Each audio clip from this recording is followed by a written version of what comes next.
بسم اللہ الرحمن الرحیم۔ قابل احترام بھائیوں، دوستوں اور بزرگوں، ایک مرتبہ بعض صحابہ حضور صلی اللہ علیہ وسلم کی خدمت میں حاضر ہوئے اور انہوں نے آ کر یہ پوچھا کہ حضرت، لوگ بہت مال خرچ کرتے ہیں اللہ کے راستے میں، لیکن ہم لوگ بخیلی کی وجہ سے مال نکلتا نہیں ہے۔ بعض لوگ ہوتے ہیں جو رات کو خوب تہجد پڑھتے ہیں، ہم غفلت کی وجہ سے تہجد بھی نہیں پڑھ سکتے۔ بعض لوگ وہ ہیں کہ جو اللہ کے راستے میں جد و جہاد کرتے ہیں، نکلتے ہیں، غزووں میں جاتے ہیں، ہم سے وہ بھی نہیں ہوتا۔ نہ مال خرچ کرتے ہیں، نہ جہاد میں جاتے ہیں، نہ کوئی دین کا کام کرتے ہیں، اور نہ تہجد پڑھتے ہیں۔ تو ہم تو پیچھے رہ گئے، بڑے بڑے کام جو ہیں وہ تو ہم نے کیے نہیں۔ تو حضور صلی اللہ علیہ وسلم نے ان کو فرمایا کہ تم سبحان اللہ و بحمدہ بہت پڑھا کرو، یہ اس کا بدل ہو جائے گا۔ صرف اتنا جملہ کہا کہ سبحان اللہ و بحمدہ، اسے تو اٹھتے بیٹھتے پڑھا کرو تو تمہارا بدل ہو جائے گا۔ ایک حدیث میں تو یہ جملہ فرمایا، دوسری حدیث میں یہ کہا کہ تم اللہ کا ذکر بہت کرو، جو قرآن شریف میں اللہ نے فرمایا یا ایھا الذین آمنوا اذکروا اللہ ذکرا کثیرا وسبحوہ بکرۃ واصیلا۔ اے ایمان والو، اللہ کا ذکر بہت کرو اور صبح شام اس کی تسبیح بیان کرو۔ یہ حکم ہے آسمانوں سے، یہ آسمانوں سے اللہ کا پیغام ہے، یہ اللہ کا خط ہے۔ اس کو خط بھی کہتے ہیں، پیغام بھی کہتے ہیں، دونوں چیزیں کہتے ہیں، علماء نے دونوں چیزیں لکھی ہیں۔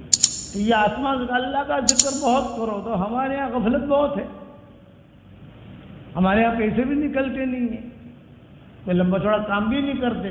تو آپ حضرات کو میں نصیحت کرتا ہوں کہ 3 ذکر کی پابندی شروع کر دو، آپ جتنا ہو سکے اتنا، اٹھتے بیٹھتے 3 چیزیں زیادہ سے زیادہ پڑھتے رہو، اور ہر ایک کی زبان پر وہ چیزیں آتی ہیں، یہ نہیں کہ نہیں آتی، اس کا ریٹ زیادہ ملے گا۔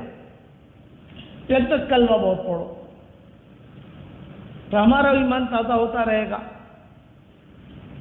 کہ پتہ نہیں زندگی کی کون سی گلی میں زندگی کا آدمی کی شام ہو جائے تو ظاہر بات ہے عالمی کلمہ پڑھتا رہے گا تو اس کا آخری کلمہ زبان سے جملہ نکلے گا اور کلمے کا نکلے گا تو سدا جنت میں۔ دوسرا استغفار بہت کرو، تیسرا درود شریف بہت پڑھو۔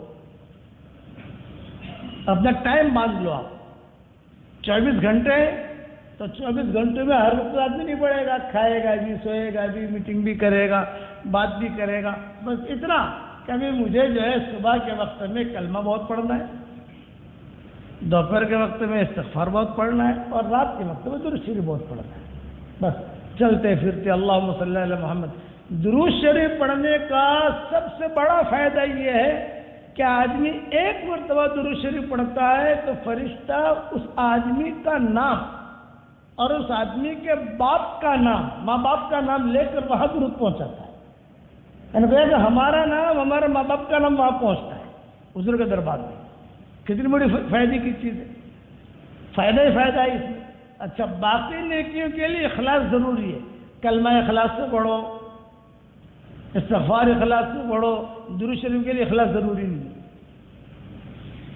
تو درود شریف کے لیے اخلاص اتنا، آپ بغیر اخلاص کے پڑھو گے وہ درود شریف جو ہے بغیر اخلاص کے پڑھو گے تو بھی اخلاص کا ہی وزن ملے گا۔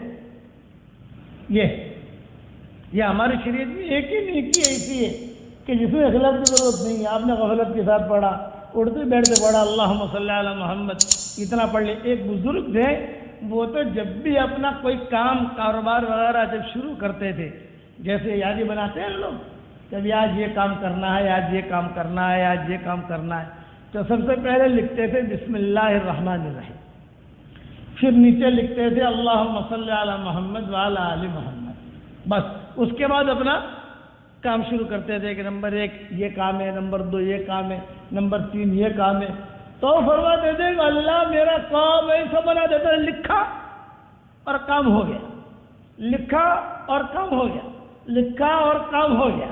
ان کی عادت ہی تھی. اچھا جب ان کا انتقال ہوا تو پیشی ہوئی، اللہ نے فرشتوں سے کہہ دیا ابھی معاف کر دو ان کو. تو یہ آہستہ آہستہ ہی پوچھنے لگے کہ میں تو گنہگار ہوں، میں نے بڑا کام کیا نہیں ہے، یہ معافی کائے کو ملی؟ بولے بسم اللہ الرحمن الرحیم اور اللہم صلی علی محمد وعلی آل محمد پر معافی ہوئی تھی. تو جو لکھتا تھا نا اس پر معافی ہوئی ہے. ان کی عادت تھی. اب ان کا جو چوپڑا ہوتا تھا نا حساب کتاب کا، آج کل تو کمپیوٹر آ گئے، آج کل تو سارا جو ہے لیپ ٹاپ پر سارا حساب آ گیا، اس پر آ گیا. لیکن اب ہمارا ابھی امریکہ، کینیڈا، وینکوور وغیرہ کا سفر ہوا، ٹورنٹو وغیرہ کا، لاس اینجلس کا 1-1.5 مہینہ پہلے. اب تو وہاں بھی لوگوں نے کام شروع کر دیا ہے کہ ہم نے جو حساب کریں گے تو پہلے لکھیں گے بسم اللہ الرحمن الرحیم، پھر لکھیں گے درود شریف، اور پھر اپنا جو ہے دھندا شروع کریں گے. بولے مولانا بہت برکت ہوتی ہے. جب لکھنے میں یہ ہے تو پڑھنے میں کتنی برکت ہوگی یہ بتاؤ. اس لیے آپ اپنے گھر کا یہ معمول بنا دو، یہ میری طرف سے آپ کو ہدیہ ہے، آپ اس کا معمول بناؤ. تو اس معمول 3 چیزوں کی کثرت کرو. تو یہ 3 بڑی بہنیں ہیں، علماء نے لکھا ہے یہ 3 بڑی بہنیں ہیں. یہ بڑی بہن جب آتی ہے تو چھوٹی چھوٹی بہنیں سما جاتی ہیں. یہ چھوٹے نیکیوں کو پھر پکڑ کے خود لے، پھر یہ 3 بہنیں نماز کی بھی توفیق دلوائی گی. اسی 3 کی وجہ سے روزہ رکھنے کی توفیق ملے گی، اسی 3 کی وجہ سے قرآن پڑھنے کی توفیق ملے گی، اسی 3 کی وجہ سے عمرہ کرنے کی توفیق ملے گی، اسی 3 کی وجہ سے حج میں جانے کی توفیق ملے گی. لیکن یہ 3 کام آدمی زیادہ کرے. علماء نے لکھا ہے جو آدمی کلمہ پڑھتا رہے گا اور استغفار کرتا رہے گا اور درود شریف پڑھتا رہے گا، وہ آدمی کو پتہ نہیں چلے گا کہ اس کے کھاتے میں کیا آ رہا ہے. جیسے جو بہت مالدار لوگ ہوتے ہیں، ملینئر کہو یا ٹریلینئر کہو، تو ان کو پتہ نہیں ہوتا کہ میرے کھاتے میں پیٹرول کے کتنے پیسے آ رہے ہیں. وہ فون کی گھنٹیاں ہی بجتی ہوگی تو گھنٹیاں ہی بجنی بند ہو جائے گی، اتنے پیسے آتے ہیں، ان کو پتہ نہیں ہوتا. ویسے یہ جو 3 کام کرے گا اس کو اتنی نیکیاں ملی، مرنے کے بعد پتہ چلے گا. اچھا کلمہ میں لا الہ الا اللہ محمد رسول اللہ پورا پڑھو. 1 مرتبہ تو دھیان سے ہی پڑھ لو، 2 مرتبہ تو دھیان سے پڑھو تاکہ دھیان آدمی کا رہے. یہ میرے کہنے کا مطلب ہے. غفلت میں یہ چیز نہ ہو. استغفار میں اٹھتے بیٹھتے صرف ایک جملہ پڑھو استغفر اللہ. لیکن استغفر اللہ پڑھنے میں آدمی کو مزہ نہیں آتا ہے کیونکہ عربی سمجھتا نہیں ہے. مزہ کس میں آتا ہے؟ جس میں آدمی سمجھے. تو آدمی اٹھتے بیٹھتے اتنا جملہ کہے اے اللہ مجھے معاف کر دے، اے اللہ مجھے معاف کر دے، اے اللہ مجھے معاف کر دے. قرآن میں ہے کہ کوئی آدمی استغفار کی کثرت کرے گا تو ہم اس کو خوشحالی والی زندگی دیں گے.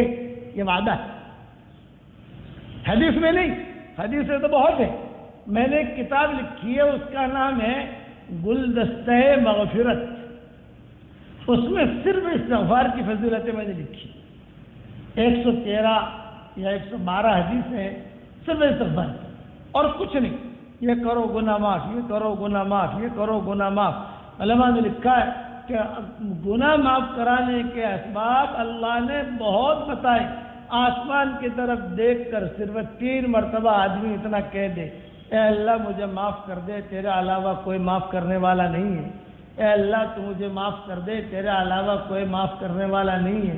اے اللہ مجھے معاف کر دے، تیرے علاوہ کوئی معاف کرنے والا نہیں ہے. تو حدیثوں میں آتا ہے اللہ ہنس کر جواب دیتے ہیں جب آپ کو، جیسے استاد طالبوں کا جواب کرتے ہیں. جیسے باس ہوتا ہے، کوئی آدمی جو بیچارہ دیر سے آیا، وہ ٹینشن میں ہے کہ پتہ نہیں کیا کرے گا، میری ڈیوٹی رہے گی. کوئی بات نہیں، کوئی بات نہیں، کتنا خوش ہو جاتا ہے وہ. بیٹے سے کوئی چوک ہوئی، کوئی بات نہیں، کوئی بات نہیں، چل کوئی بات نہیں، چل نارمل، فکر مت کر. بیوی سے کوئی چوک ہوئی، گھبرائے گی، کیا پتہ نہیں برسے کا شوہر آ کر یہ ہوا، یہ برتن ٹوٹ گیا، یہ موبائل خراب ہو گیا، یہ ہو گیا. کوئی بات نہیں، کوئی بات نہیں، دوسرا لے آئیں گے، کوئی بات نہیں. کتنی خوشی ہوتی ہے. تو آسمان کی طرف کبھی کبھی دیکھ کر یہ جملہ کہو 3 مرتبہ کہ اللہ تو مجھے معاف کر دے، تیرے علاوہ کوئی معاف کرنے والا نہیں ہے، اے اللہ تو مجھے معاف کر دے، تیرے علاوہ کوئی معاف کرنے والا نہیں ہے، اے اللہ تو مجھے معاف کر دے، تیرے علاوہ کوئی معاف کرنے والا نہیں ہے، تو اللہ تعالیٰ ہنس کر کہتے ہیں جا میں نے معاف کر دیا۔ کبھی کبھی اللہ کو ہنسائے بھی کرو، ایک ترتیب تو یہ اللہ کو ہنسانے کی، اور دوسری ترتیب حدیث شریف میں آتا ہے کہ میاں بیوی ایک دوسرے کی طرف دیکھ کر ہنستے ہیں تو اللہ بھی ہنستے ہیں۔ گھر پہ جا کے اس حدیث میں عمل کیجیے کہ میاں بھی ایک دوسرے کی طرف دیکھ کر ہنستے ہیں، مسکرائیں، غصے میں نہیں۔